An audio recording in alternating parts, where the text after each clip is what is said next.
Ahora, se menciona también, si hablamos por hibridación, son 7 grupos, de las cuales el grupo 1 es el que afecta al humano y están englobadas las que son las salmonelas entéricas. Si hablamos de la salmonela entérica, la serovariante, que ocasiona pues una enterocolitis que es no tifoidea, esta está relacionada con la ingesta de alimentos contaminados, con las heces de los animales. Pero miren ustedes que para que pueda ocasionar un cuadro clínico necesitamos alrededor de 1 millón de bacterias. Después de 8 a 48 horas de la ingesta, el paciente va a presentar náuseas, vómitos, diarreas sin sangre. Esto donde va a invadir, sobre todo a nivel del tejido linfoideo, en el epitelio del ilion y también a nivel de las placas de Peyer, ¿no? Ahora, esta bacteria sí nos puede ocasionar cuadros de bacteremias e infecciones focales. Nosotros hemos aislado con bastante frecuencia la salmonela entérica en pacientes con VIH, ¿ah? Y el antecedente del paciente, sobre todo ingesta de alimentos contaminados, vienen con cuadros de diarrea, y al poco tiempo ya están haciendo la bacteremia, porque muchas veces nosotros los hemos aislado a partir de los hemocultivos. Ya con el tratamiento el paciente pues se recupera. La otra salmonela, que es la salmonela tífila del grupo D, miren acá la cantidad infectante que necesita, solamente 1000 bacterias. La salmonela entérica necesitaba 1 millón. Y este ingresa a los enterocitos, va hacia las placas de Peyer y luego de ahí transcurre por la vía sanguínea, llegando hacia el hígado y se va a eliminar por vía biliar a nivel de las heces. Por eso que la salmonela tifi, la fiebre tifoidea, nosotros no lo vamos a poder detectar en la primera semana a través de las muestras de heces del coprocultivo. El coprocultivo se tiene que solicitar a partir de la segunda semana. En la primera semana, o sea, cuando está iniciando el cuadro clínico, tiene los síntomas, lo que se va a tener que hacer es a partir de los hemocultivos. Nosotros también hemos tenido así pacientes que nos llegan con cuadros de fiebre, y lo primero que hacen los pacientes también son cuadros de estreñimiento. Tenía estreñimiento, fiebre, y se le había catalogado como una fiebre de origen desconocido. Se le pide los hemocultivos y a las 24 horas ya estaban creciendo los bacilos gram negativos, y la cual se sospechaba pues que era una salmonela, ¿no? Una salmonela tifi. Otra de las cosas que tiene salmonela tifi es los portadores. Como se va hacia la vesícula biliar, o sea, se va a almacenar aquí en la bilis, entonces puede quedar ahí salmonela tifi y podemos tener pacientes portadores. ¿Qué cosa es un portador? Aquel que me va a eliminar la bacteria a través de las heces por años, o sea, y no va a tener ningún cuadro clínico. Y esos portadores también los podemos ver a través del coprocultivo. Una de las cosas que nosotros hacemos en el laboratorio es en los cocineros como parte de su registro sanitario y las medidas que se tienen que tomar de higiene, se les hace a todos los que son cocineros su hisopado rectal, hacer la búsqueda o hacerles un coprocultivo para hacer la búsqueda de salmonela, porque la idea es buscar si se tienen cocineros que son portadores de salmonela, porque esos pacientes de preferencia hay que tener una exhaustiva higiene para la parte de las manos, porque si no contaminan los alimentos. Bueno, en esta tabla que nos da un resumen de las situaciones o los cuadros clínicos que nos puede producir salmonela, desde una fiebre entérica que va de 7 a 20 días, cuyo cuadro es insidioso, luego termina siendo una meseta alta con estado tifoideo, puede durar varias semanas, y miren lo que yo les decía con la fiebre tifoidea, primero puede comenzar con un estreñimiento y después ya se convierte en una diarrea sanguinolenta. No olvidar hemocultivos en la primera semana y a partir de la segunda semana los coprocultivos. Las septicemias, hace un momento también les decía que salmonela pues se va hacia el torrente sanguíneo y nosotros hemos tenido oportunidad de aislarlo en pacientes con VIH cuando se les ha hecho los hemocultivos.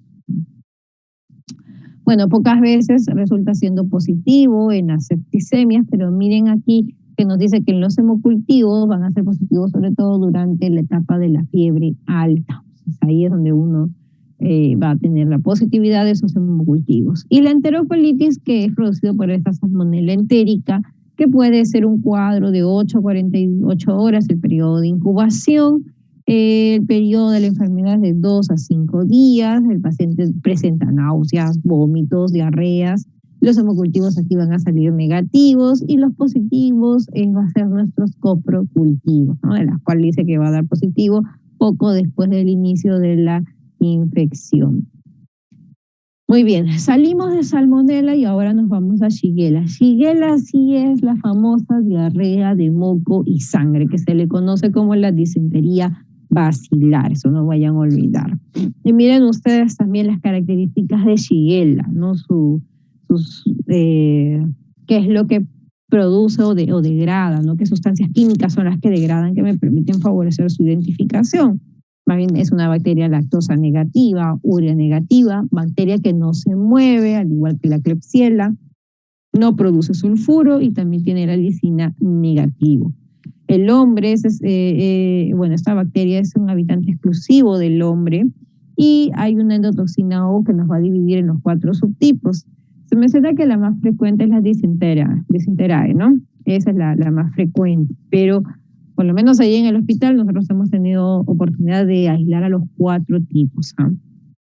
Ahora, el serotipo 1, que es la Shigella dicenterae, esa es la que va a producir una exotoxina que va a tener una acción a nivel del tejido nervioso. Miren aquí también las dosis infectantes, ¿no? Entonces también no necesita una gran cantidad de las bacterias, ¿sabes? Y solamente ahí nos escribe que solo requiere de 200 bacterias. Su incubación también es relativamente rápido, de 2 a 3 días. Su acción, donde va a afectar a nivel del ilion terminal y en el colon, invade las mucosas y nos produce daño a nivel del epitelio. Entonces, este daño es el que va a ocasionar las úlceras y los abscesos. Finalmente, nuestro paciente pues, se va a manifestar con la clínica de diarrea, con moco y sangre, acompañado de dolor abdominal. Esos famosos retortijones que decimos que son los espasmos. Entonces, también ya les había mencionado. Eso es en cuanto a Shigella. Shigella he tenido oportunidad nosotros de aislarlo en la población pediátrica. Yo recuerdo que tuvimos un niño este año, un niño de 4 años, ingresa a la emergencia con fiebre y dolor abdominal. No tenía todavía la diarrea, entró con fiebre y dolor abdominal.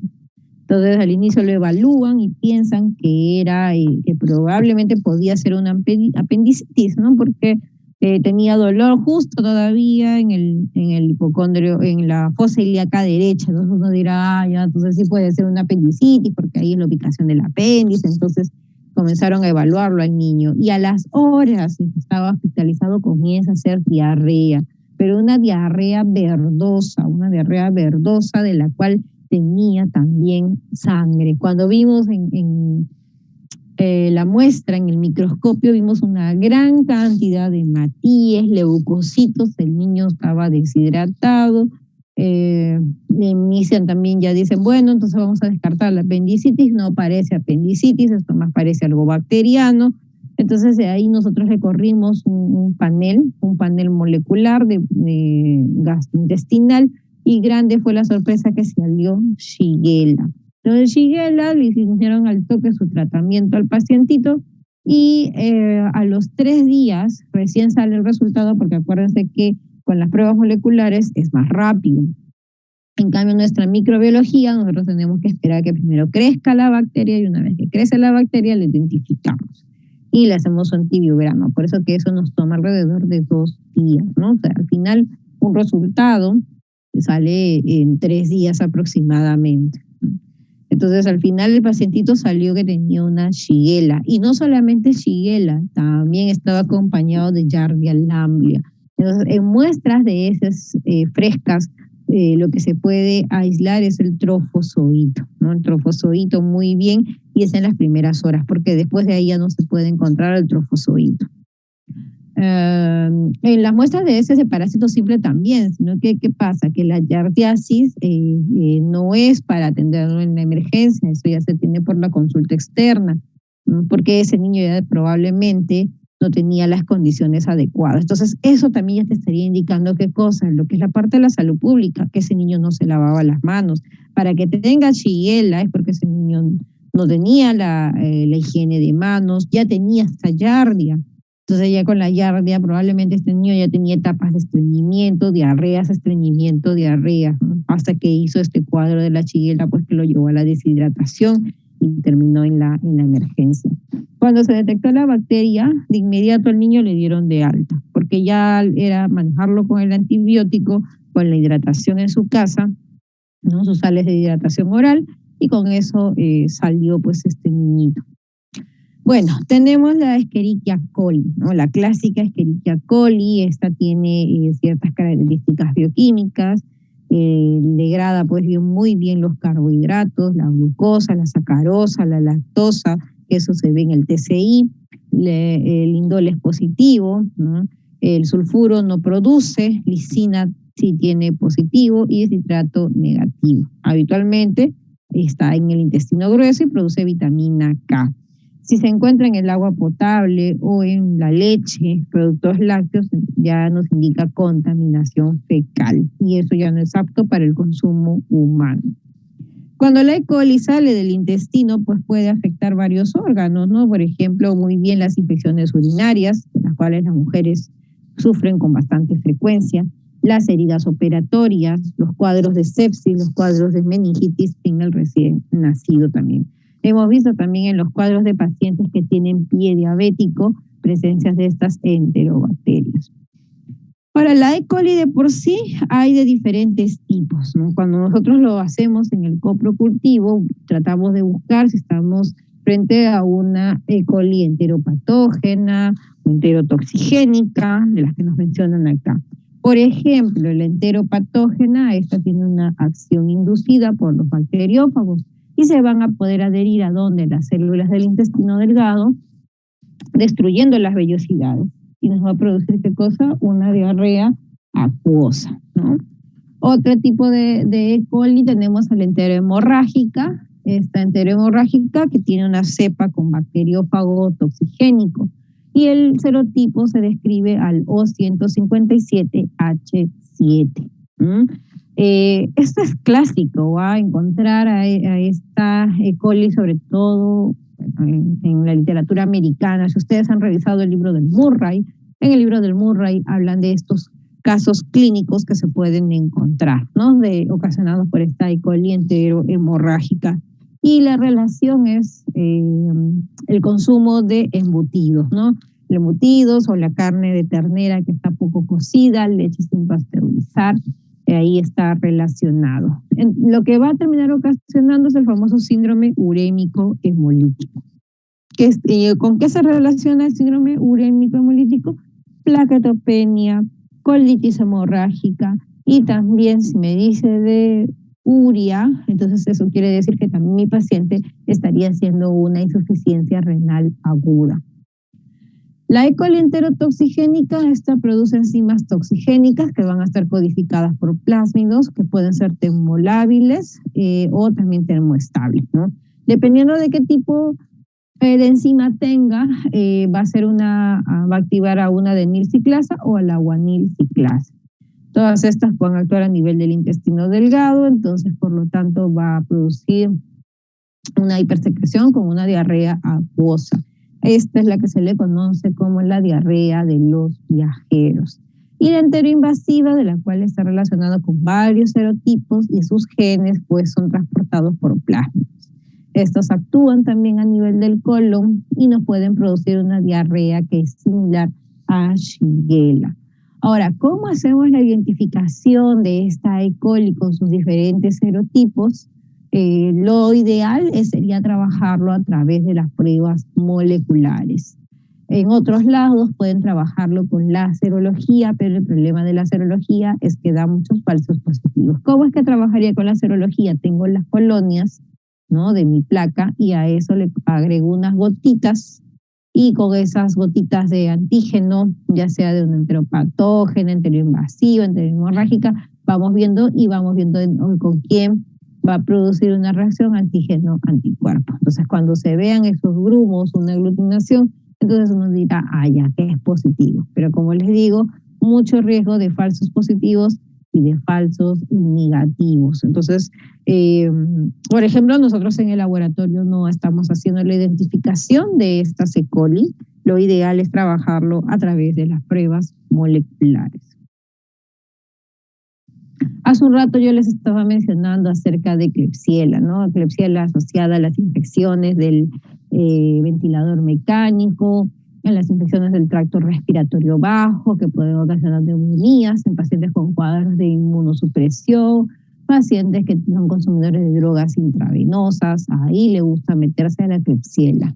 Ya en la práctica, cuando hemos hecho las características de las colonias, no se vayan a olvidar que la Klebsiella es un bacilo gram negativo, lactosa positiva, y sus colonias son mucoides, a comparación de las de E. coli, que son cremosas.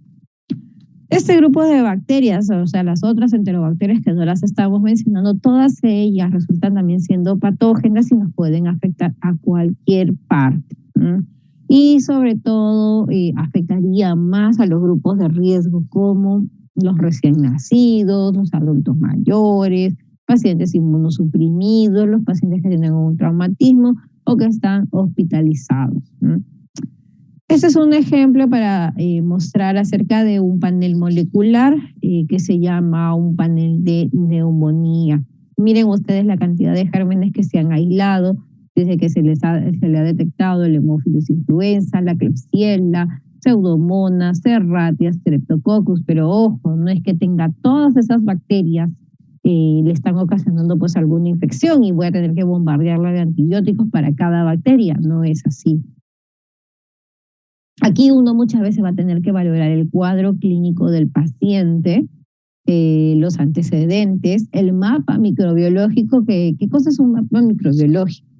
Siempre microbiología cada cierto tiempo emite una notificación de qué bacterias son las prevalentes en tales servicios. Entonces ahí también para nosotros es importante para ver el comportamiento que tienen pues las bacterias, ¿no? Entonces ahí lo más probable, y además también han detectado algunos genes de resistencia. Entonces, lo más probable es que esta resistencia que me dicen acá, que es una carbapenemasa NDM, esté relacionado con la Klebsiella. Y el CTX es una bacteria BLE. Y además también me dicen el IMP. Y el IMP es un mecanismo de resistencia de una carbapenemasa que con mayor frecuencia se ve en pseudomonas. Entonces, aquí lo que yo pensaría es que mi paciente puede tener, y si te piden este panel, es porque el paciente sí tiene el cuadro clínico. Entonces, si lo piden y te salen todos estos gérmenes, no es que todos tengan que ser el causante. Se dice que los que son significativos, por ejemplo aquí, se tienen que ser de 10 a las 7. Ahora usted está diciendo, doctora, pero ahí hay varios que son 10 a las 7, pero como les digo nuevamente, ojo, el cuadro clínico. Entonces ahí más estaría relacionado Klebsiella y Pseudomonas. ¿Ven? Y aquí a mayor aumento para que puedan ustedes visualizar. Bueno, el diagnóstico de las enterobacterias, sobre todo son los cultivos, ¿no? Hay que confirmar también serotipos con centros de referencia, ¿no? Por ejemplo, con la salmonela se tienen que ver los serotipos, eso no es fácil, se tiene que derivar. En fiebre tifoidea y salmonelosis, de preferencia también se busca los anticuerpos en suero, tanto como el antígeno contra el antígeno O y el H, que hace un momento les mencionaba. La prevención es lo más importante, la higiene en cuanto al lavado de manos, los alimentos frescos bien elaborados, que cocinarlos bien también y que estos alimentos deben estar lejos de roedores y animales y solamente se tiene una vacuna anual que es para la fiebre tifoidea. Hablando un poquito también de las enterobacterias, es que la OMS en el año 2017 denominó a un buen grupo de bacterias como un acrónimo de escape. ¿Qué significa el ser escape?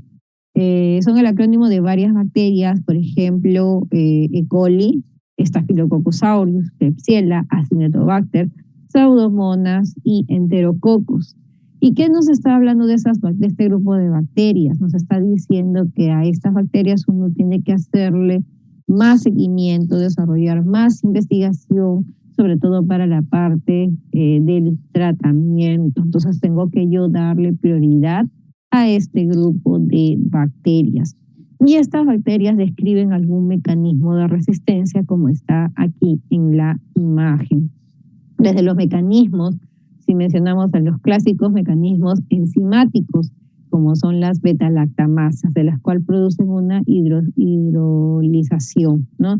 Y aquí tenemos la imagen, ¿no? Nos habla de la inactivación del antibiótico porque va a tener una modificación de del beta-lactámico, ¿no? Entonces esto va a conllevar a que esa modificación ya no pueda actuar correctamente el antibiótico. Lo mismo pasa con el aminoglucósido. A través de esas enzimas modificadoras de los aminoglucósidos me va a alterar el antibiótico, y al alterar el antibiótico, cuando se va a dirigir a su sitio de acción, ya no lo va a poder hacer.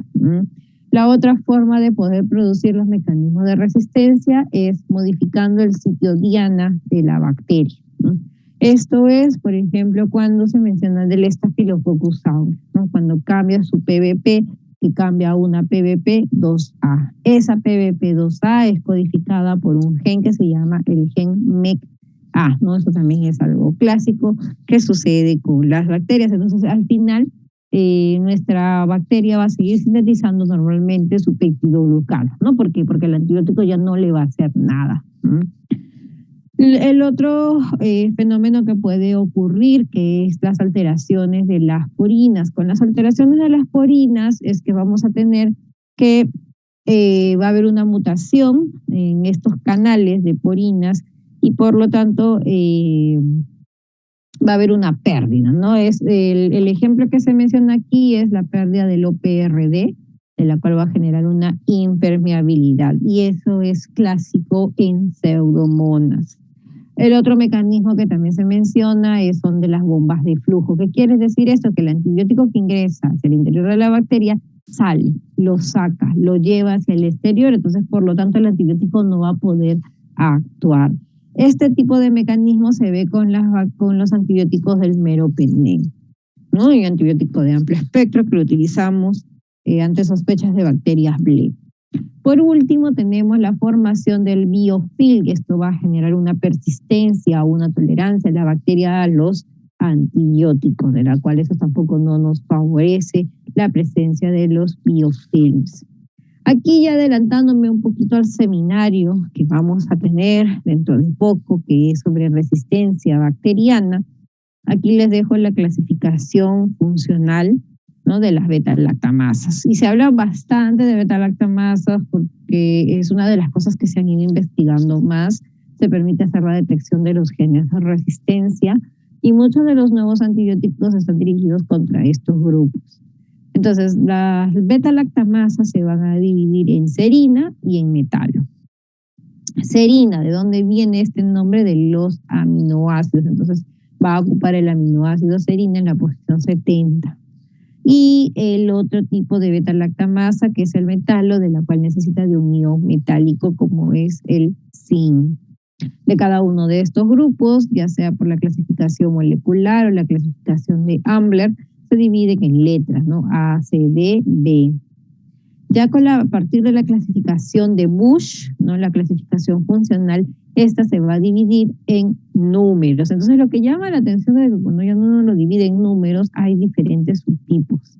Y los que interesan, por ejemplo, es que si este subtipo es una 2BE, el E significa que termina siendo resistente para los antibióticos como las cefalosporinas.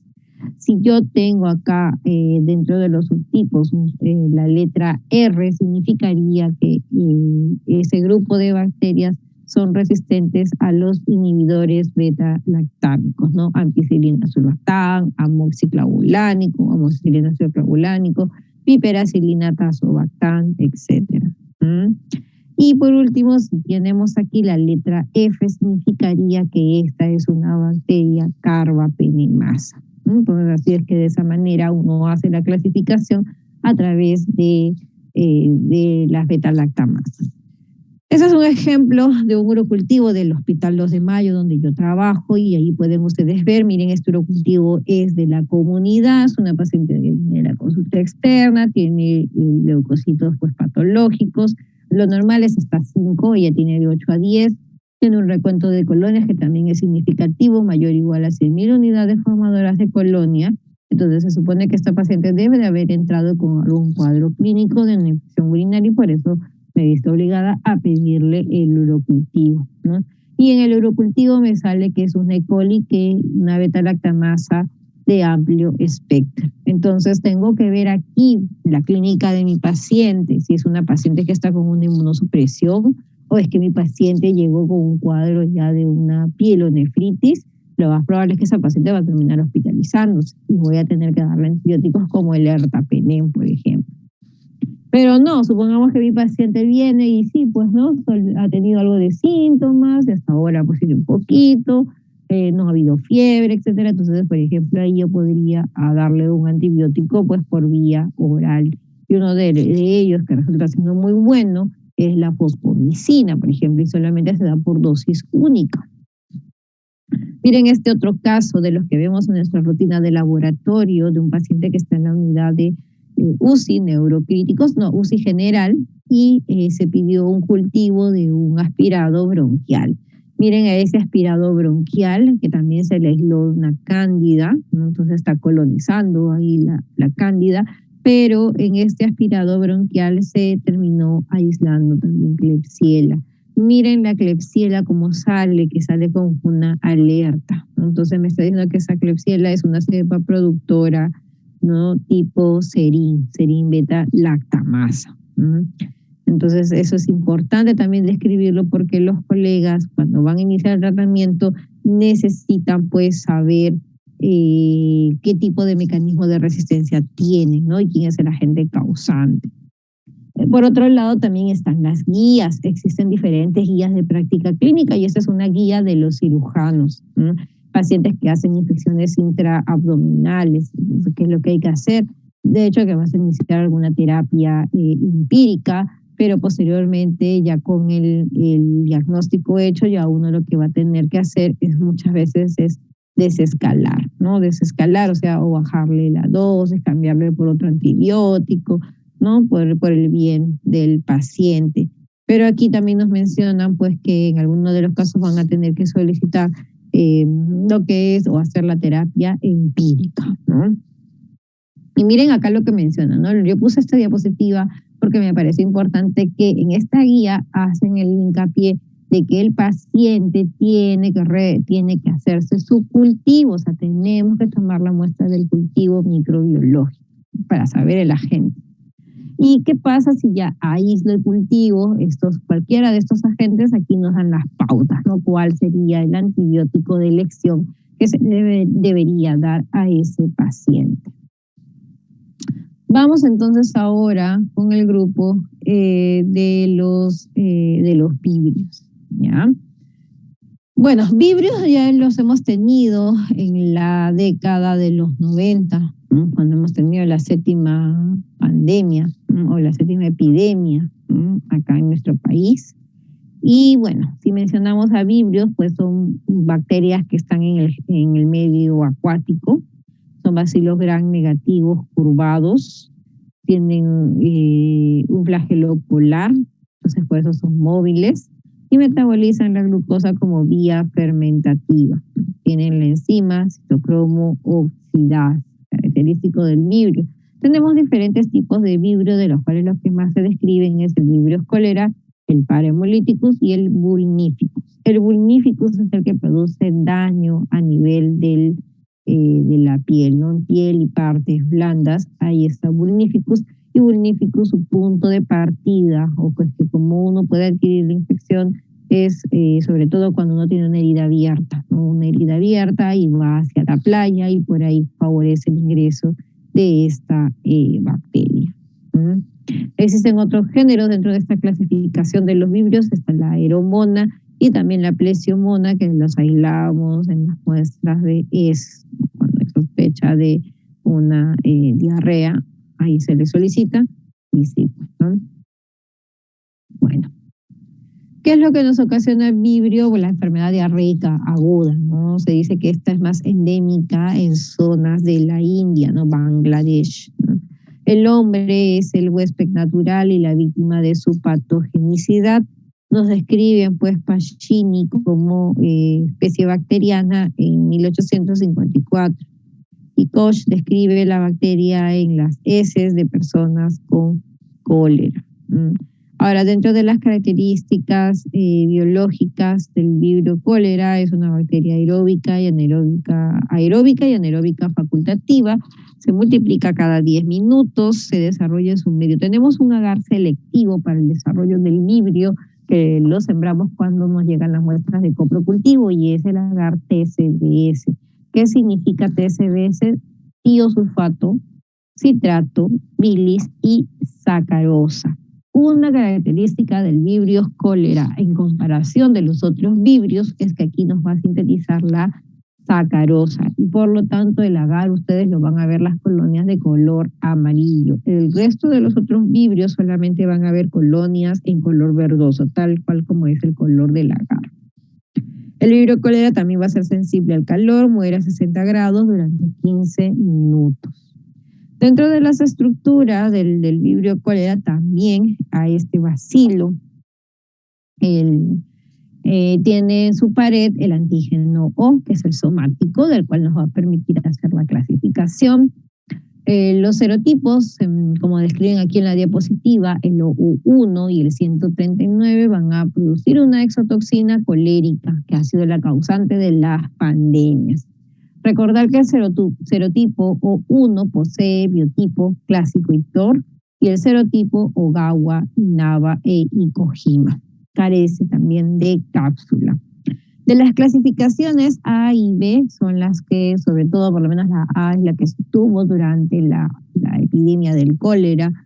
Actualmente más bien lo que más se detecta es vibrio, pero es un vibrio que no es aglutinable ni tampoco, o que no tiene antígenos, ¿no? Entonces, por eso que no es tan aparatoso el cuadro clínico, porque de que aislamos vibrios, sí lo aislamos. Hace algunos años, creo que la publicación salió en el año 2018-2019, encontramos de una paciente que fue con cirrosis, y de la cual se le aisló vibrio a partir de los hemocultivos, ¿no? Lo cual no era tan frecuente encontrarlo, pero la literatura describe que sí es posible.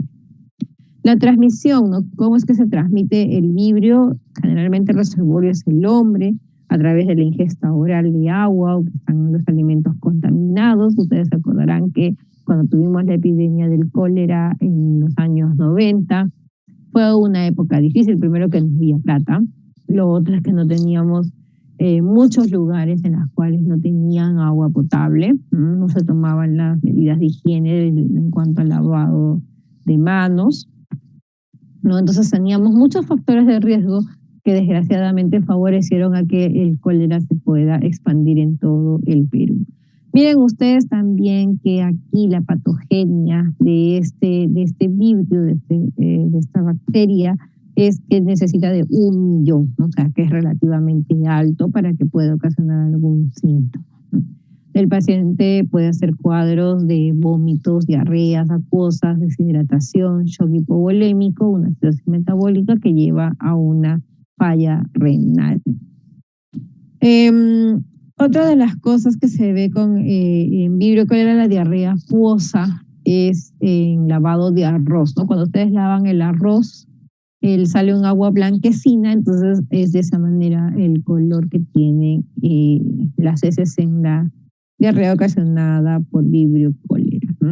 Producción de exotoxina, hablan de un bacteriófago CTX, de la cual va a ingresar a la célula y se va a integrar en el cromosoma. Entonces, de esa manera, los genes que codifican la toxina AB se pueden asociar al serogrupo O1. Entonces, una de las características de esta toxina, esto también es algo clásico que lo van a ver también ahora en bioquímica, o si ya lo llevaron en biología también lo van a mencionar, ¿no? O ya se mencionó acerca de las toxinas que tiene vibrio cólera y cómo es que termina ocasionando pues las diarreas. Por eso dice acá La toxina es una proteína que nos va a alterar la regulación de la adenilciclasa de las células del intestino delgado. Entonces incrementa los niveles del AMP cíclico y produce pues una excreción de agua y electrolitos. Eso es vibrio cólera. Ya nosotros estábamos mencionando que su diagnóstico es la presencia de las muestras de las heces y vamos a tener que observar la movilidad bacteriana en forma de dardo. Y en el cultivo vamos a ver en el agar TCBS colonias amarillas, ¿ya? Colonias amarillas, como ustedes pueden ver en la imagen. Entonces, al ver esto en el TCBS, ya automáticamente yo estoy pensando que eso es vibrio cólera, ¿no? Ahora te van a decir, doctora, ¿y aquí podemos saber sus biotipos, sus serotipos que hace un rato mencionó? No, porque eso lo tenemos que hacer con la serología, ¿ah? Ahora, ¿los laboratorios de rutina lo hacen? No, se tiene que derivar al laboratorio de referencia para que le haga el procedimiento, ¿no? Se verifique si tiene toxinas o no. Entonces, lo importante aquí del vibrio cólera sobre todo va a ser la prevención, ¿ah? La prevención es lo más importante, hervir el agua, lavarse bien las manos. El tratamiento, pues hay que regular el equilibrio hídrico, electrolítico y también darle un antibiótico como la acitromicina. El vibrio para hemolíticos, su infección pues está relacionada por el consumo de mariscos, de alimentos que son crudos, ¿no? Este se encuentra en el agua de mar, nos menciona ahí en el texto, y en el plancton. Entonces vamos a verlo en los mariscos. ¿Qué mariscos? En cangrejo, en las almejas, en las ostras, mejillones, etcétera. Ahí vamos a haber metido al vibrio para hemolíticos. Nosotros hemos tenido casos, ¿saben? En el hospital de vibrio para hemolítico. Se desarrolla muy bien en el medio hipertónico, no metabolizan la sacarosa, por lo tanto ustedes van a ver las colonias del vibrio para hemolítico en el agar TCBS de color verde, ¿no? Tiene un pH 7.6 hasta 9 que es alcalino, puede producir hemólisis en sangre humana, es frágil también a la temperatura, ¿no? Muere a 70 grados durante 15 minutos. Entonces, para que nos produzca el cuadro clínico vibrios parahemolíticos necesitamos de 1.000.000 de bacterias. ¿Dónde es más frecuente encontrarlo? A nivel en Japón, ¿no? Sudeste asiático. Como les decía, la característica del parahemolíticos, agar TCBS, colonias verdes, ¿no? Colonias verdes, o sea, como el color del TCBS. El tratamiento puede ser autolimitado, en todo caso se le puede dar el equilibrio hídrico salino, antibióticos como las tetraciclinas, quinolonas o cefotaximas serían nuestros tratamientos de elección. Un vibrio que es, diría yo, muy terrible es el vibrio vulníficos. Y el antecedente es aquella persona que tenía una herida y estuvo en contacto con el mar, entonces por ahí se puede meter vibrios vulníficos, ¿no? Entonces nos va a producir, como pueden ver, estos cuadros de fascitis necrotizante. El vibrio es como que se come todo el tejido, ¿no? Y ahí ustedes lo están viendo. Esa es una de las formas que tiene para ingresar vibrio vulníficos, ¿no? Entonces es una celulitis que va a progresar a fascitis necrotizante, está asociado a las septicemias de evolución rápida y tiene una mortalidad, como escriben acá, del 30%. Finalmente nos tocaría hablar acerca de otro grupo de bacterias que son Campylobacter y Helicobacter. A ver chicos, un ratito por favor.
Listo, chicos. Continuamos entonces. Ya nos tocaría hablar de un último grupo de bacterias, como es Campylobacter y Helicobacter. Helicobacter, que está relacionado con la gastritis. Campylobacter, que tiene que ver con infecciones que no solamente pueden afectar al humano, sino también a los animales. Y por el hecho de afectar también a los animales, es una zoonosis.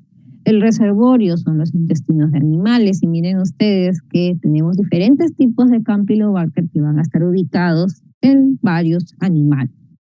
El clásico, el que más aislamos nosotros en la rutina, o sea, si ustedes dicen, doctora Cuchi, ¿cuál es el que más aíslan en los pacientes Campylobacter jejuni?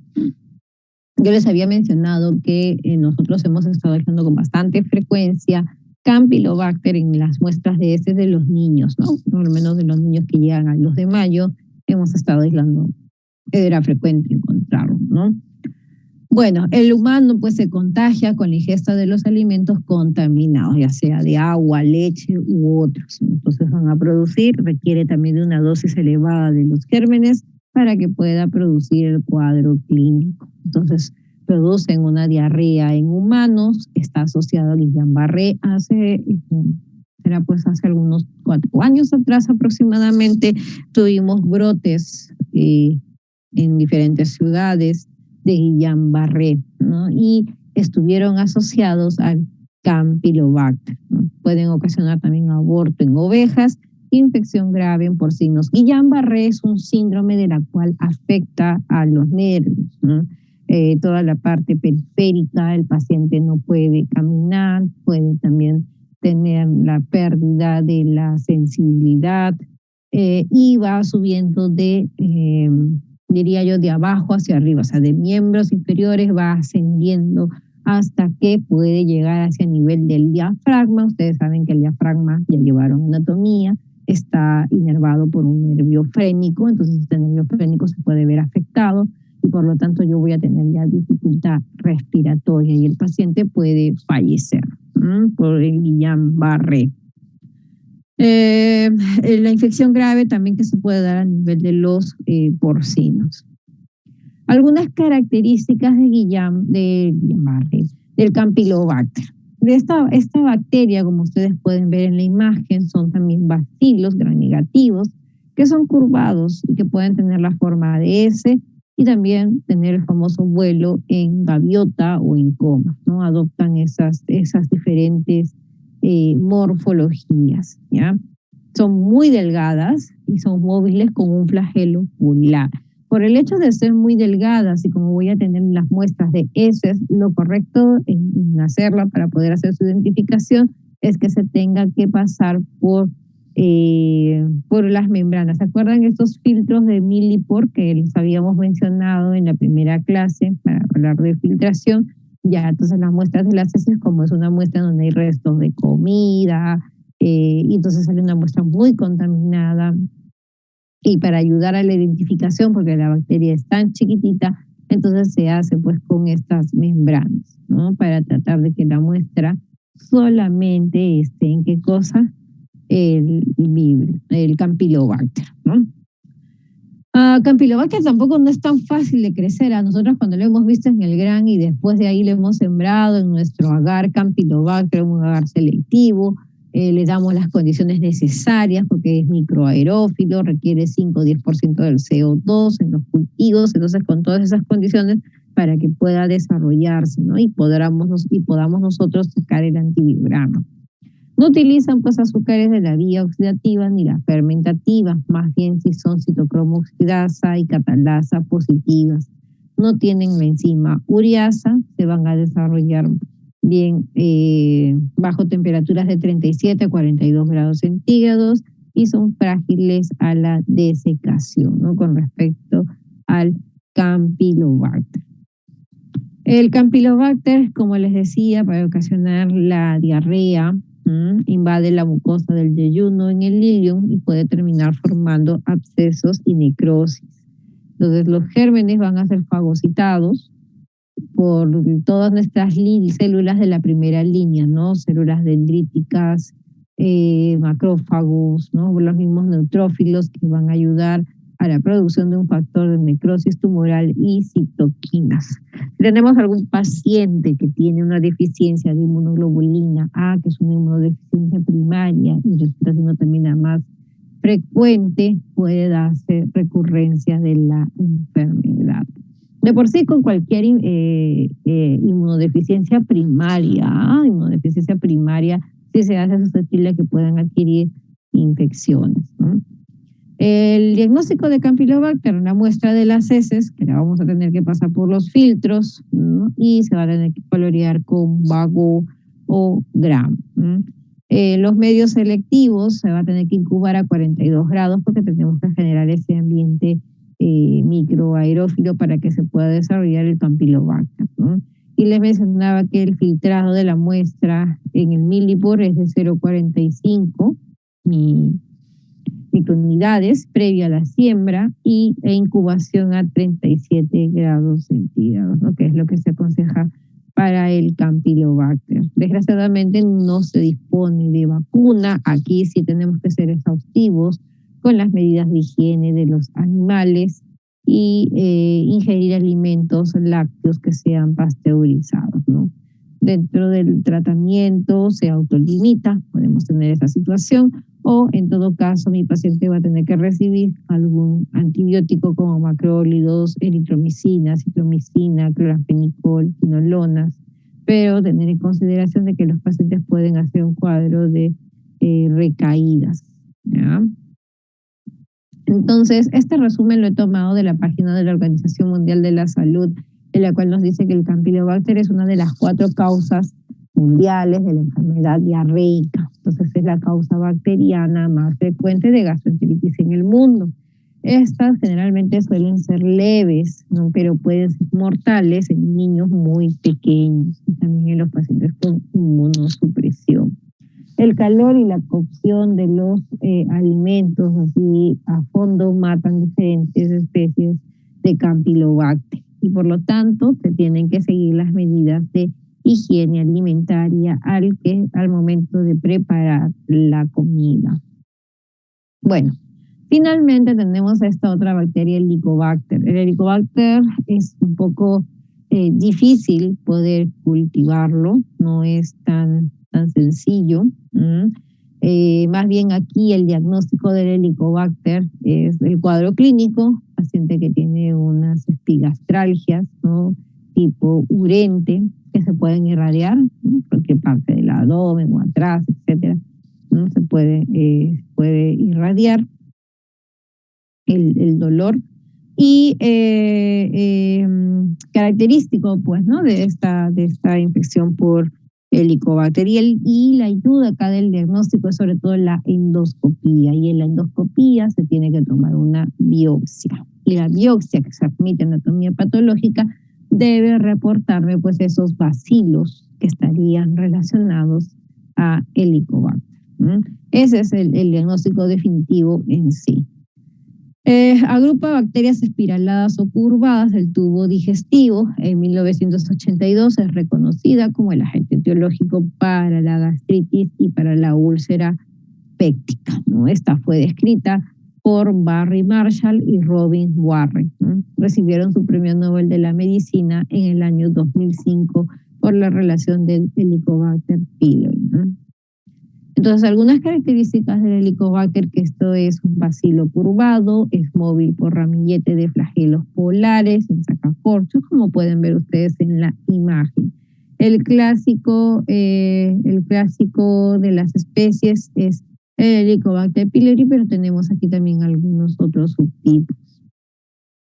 Entonces, el Helicobacter pylori también es una bacteria microaerófila, pero esta sí produce urea, ¿no? Es ureasa positivo. Y la urea lo que hace es degradar, pues, que forma amonio, ¿no? La ureasa termina formando lo que es el amonio, permite neutralizar, dice, la acidez gástrica y habitar las capas más profundas de la mucosa gástrica. Y le gusta meterse a esta bacteria. No fermenta ni oxida hidratos de carbono y es de difícil aislamiento, ¿no? In vitro en medios de cultivos complejos. Entonces, por eso les decía que el estudio de la biopsia anatomía patológica que se deriva, y al encontrar una gran cantidad así de bacilos, entonces estaría sospechando que sí, pues, ¿no? La presencia de esta bacteria, ¿no? Entonces va a neutralizar la acción ácida del estómago con el amonio, porque eso es lo que hace que la bacteria, para producir ureasa, pues va a hacer que se quede la bacteria y que persista en el tiempo, ¿no? Y se va a ubicar entre el moco gástrico y se fija en las células. La colonización de la mucosa gástrica se va a dar y le va a inducir también una respuesta inflamatoria, ¿no? Estimula los macrófagos para la producción de la interleuquina 8 o citoquinas, de las cuales van a contribuir a la vacuolización celular. Tener en consideración que la lista de producción de factor de necrosis tumoral y superóxido incrementan con la apoptosis. Entonces, lo clásico es encontrar que la lesión tiene que estar presente, ¿no? Y esta también por Helicobacter pylori es que puede ocasionar una enfermedad ulcerosa como una gastritis crónica o un cáncer gástrico que está en relación al 1% de las gastritis. Hay que también tener en consideración que el hombre es el reservorio. Existen factores que también se van a relacionar, ¿no?, con la gastritis, y uno de ellos, sobre todo el más saltante, es que se va a presentar en países en vías de desarrollo. Entonces, el diagnóstico de cajón, ¿no? Endoscopía con visualización de estos bacilos para pensar de que sí es un Helicobacter pylori, ¿no?, a través de la biopsia de mucosa. Ureasa en la mucosa también, porque la ureasa está indicando que sí es Helicobacter, ¿no? El cultivo, desgraciadamente, no se hace, es poco sensible, hay que esperar bastante tiempo, así que está en desuso. Las pruebas moleculares también, pero existen kits que todavía no han sido validados, ¿no? O sea, que no se podrían interpolar, por decirlo así, con los pacientes, ¿no? Porque existen kits que son en RUO, ¿no?, o que son de investigación nada más. La serología, que sería a través de la IgG o el test rápido del carbono 14, el test del aliento, que también lo conocen de esa manera. Y bueno, como les mencionaba, la característica es que al producir esta ureasa, pues me inhibe a la acidez que está en el estómago y fácilmente pues penetra pues en las diferentes capas del estómago, ¿no? Entonces, test de la ureasa positivo y el test del carbono del aliento, ¿no?, que también es lo que se hace sobre todo con los niños para ver la presencia del Helicobacter.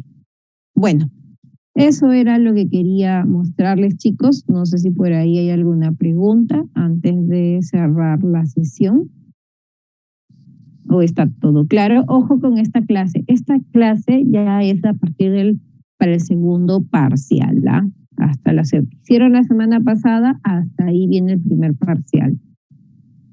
Ya saben todos que el examen está programado para el próximo martes a las 7:30. A las 7:30 se va a tomar el examen, por eso que se les está pidiendo que vengan desde las 7 de la mañana para que se puedan ubicar, ¿no? Y a las 7:30 en punto comenzar el examen, porque sé que hay algunos que tienen clase a partir de las 8 de la mañana. Sí, hola, dime.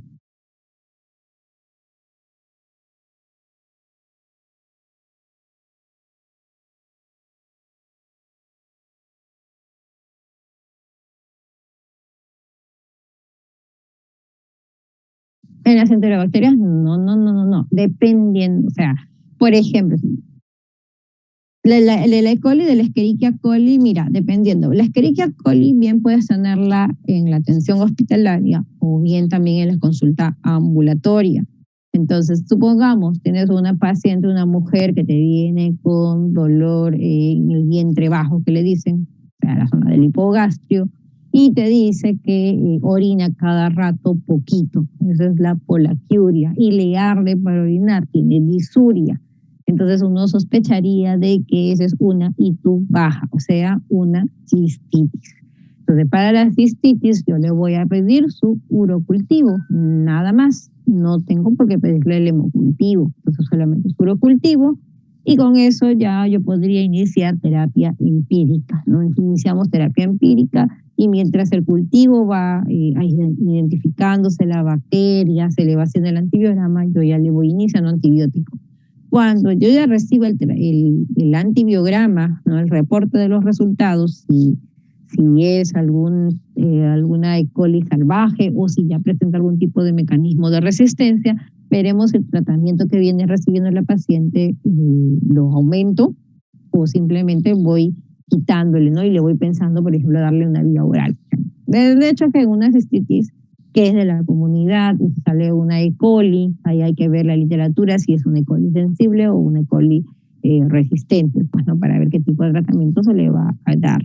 Diferente es que tú me digas, doctora, paciente que está en la unidad de cuidados intensivos, que está con sonda, está haciendo fiebre, ¿no? Entonces, le estamos pidiendo un urocultivo y el urocultivo ha arrojado que tiene leucocitos más de 100, se le va a hacer retiro de sonda, entonces por ahí ya estamos viendo nitritos positivos y luego a las 24 horas estábamos observando que hay crecimiento de colonias y que es una E. coli. Entonces, como también tiene la fiebre, muchas veces uno comienza también a sospechar de que podría ser alguna otra bacteria, entonces ahí ya recién pides tú también los hemocultivos, y en los hemocultivos tú aíslas a la E. coli. O sea, generalmente uno dice, ay, entonces mi punto de partida fue desgraciadamente la infección urinaria y como esta paciente está bombardeada de antibióticos, tiene dispositivos, o sea, la hace susceptible.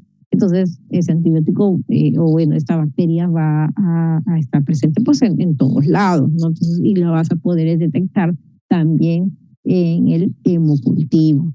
Eso es lo que pasa con los cuadros clínicos. Entonces, todo va a depender del contexto para ver qué tipo de cultivos son los que vas a solicitar.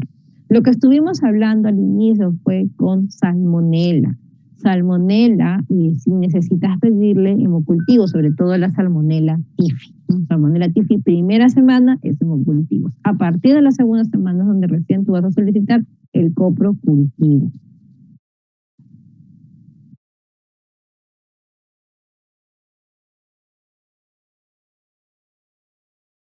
Bien.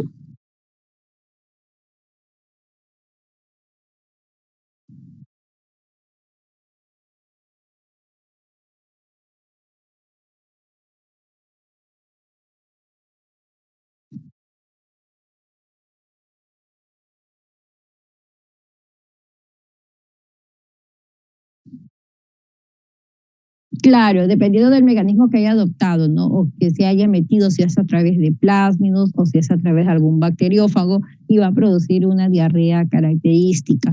Como yo les decía, la forma de poder hacer la detección, la única manera es a través de pruebas moleculares, no tanto por la serología. Pero esas formas de buscar a la E. coli, estos tipos, es más para en diarreas, ¿ah?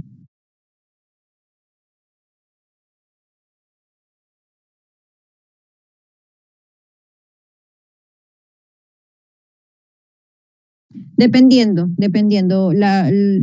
Hay algunas que requieren de otro tipo de manejo, ¿no? O sea, por ejemplo, ¿no? La E. coli enterohemorrágica, la O157H7, pues no le voy a manejar con el mismo antibiótico, porque estos pacientes también me hacen un cuadro de un síndrome urémico hemolítico, o sea, ya te comienzan a hacer hemólisis, falla renal, entonces aquí ya yo voy a tener que hacer otro tipo de manejo, diferente a lo que es la diarrea del viajero. Por ejemplo, en las diarreas del viajero, el tratamiento que tú le das es ciprofloxacino, ¿no? Y le va bien al paciente. Entonces, va a depender del cuadro clínico, ¿no? Y si podemos hacer la identificación del agente infeccioso, pues sería lo ideal, ¿no? Para poder darle el tratamiento de elección.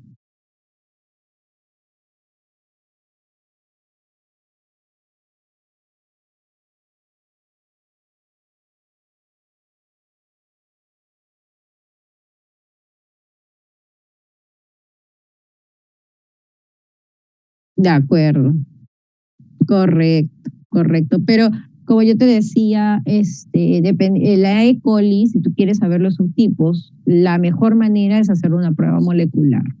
Porque si tú le haces el cultivo, dice otra cucho, ya, hagámosle en el cultivo, hagámosle maconque, ya, maconque crece muy bien, lactosa positiva, y te digo si es una E. coli, pero no te voy a poder decir qué tipo de E. coli es, ¿no? Si es entero, hemorrágica, enteroagregativa, enterotoxigénica, enteropatógena, eso no te lo voy a poder decir. Una de las formas que se hacía era con la serología, ¿no? O sea, mis sueritos, unos sueritos que ya tenían esos antígenos o los anticuerpos, mi muestra tenía los antígenos y hacía una reacción de antígeno-anticuerpo. Pero como les comentaba, tengo muchos falsos positivos para poder hacer esa determinación. Por eso que en muchos lados no te hacen ya la identificación, ya no se busca. Por ejemplo, si tú me preguntas en el 2 de mayo, yo no lo hago. No lo hago porque lo ideal sería trabajarlo con pruebas moleculares.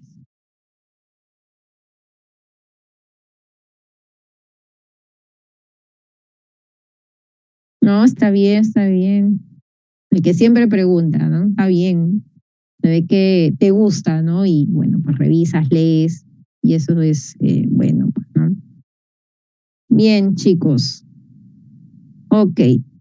Si es que no hay alguna otra pregunta, entonces damos por concluida nuestra sesión del día de hoy. Ya veo que al final se conectaron un poquito más, ¿no? Ya casi al final, si no ya luego escucharán la grabación, ya ahí, al día de mañana ya les dejaré por ahí la grabación y también la clase, ¿ya?